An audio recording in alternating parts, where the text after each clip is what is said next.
আমাদের সমাজে একটা মজার ব্যাপার আছে যে কোনো জিনিস খুব তাড়াতাড়ি ভাইরাল হয়ে যায়।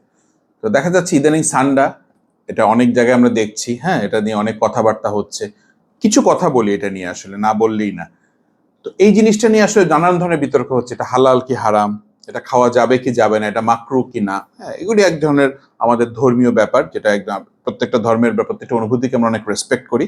বাট এই সান্ডা সম্পর্কে আমি বলি, এটা হচ্ছে এক ধরনের গুইসাপের প্রজাতির একটা প্রাণী, যেটা আরব দেশে বিভিন্ন জায়গায় তারা এটাকে মাংসটা খেয়ে থাকেন এবং তারা বিশ্বাস করে যে এটার মাংসের মধ্যে যে উপাদানগুলো আছে সেগুলি আমাদের যৌনবর্ধক। তো এই বিশ্বাস থেকে তারা আসলে এটা খেয়ে থাকে।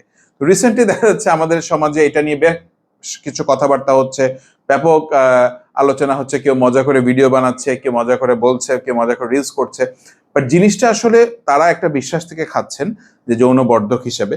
তো তার মানে এই না যে এটা আমাদের এখানে প্রচলিত করতে হবে কিংবা আমাদের এটা খুঁজে আনতে হবে এটা যৌনবর্ধক হিসেবে, বাট এরকম না। এক একটা জায়গায় এক একটা জিনিস বেশি পাওয়া যায়, হয়তো ওইখানে এটা বেশি অ্যাভেলেবেল আছে বা অ্যাভেলেবিলিটি ভালো, তাই ওখানে ওরা সান্ডা বা এটার মাংস বা এটার বিরিয়ানি হোয়াট এভার এটা খাচ্ছে। তো যৌনবর্ধক হিসেবে চিন্তা করলে যে আমার ওই জিনিসটা ওই জায়গা থেকে, রাশিয়া থেকে ওটা ধরে আনতে হবে, আফগানিস্তান থেকে উটের মাংস বা কি বলে ওইটাকে, ঘোড়ার মাংস খেতে হবে, ব্যাপারটা এরকম না। যৌনবর্ধন চিন্তা করলে আমাদের দেশে কিন্তু দেখা যাচ্ছে গরু বা খাসির মাংস, মানে বিফ বা মাটন যেটাকে আমরা বলি, সেটা কিন্তু বেশ প্রচলিত এবং সেটা যে তেল আছে সেটা আমাদের যৌনবর্ধক হিসেবে কিন্তু আরো ভালো কাজ করে।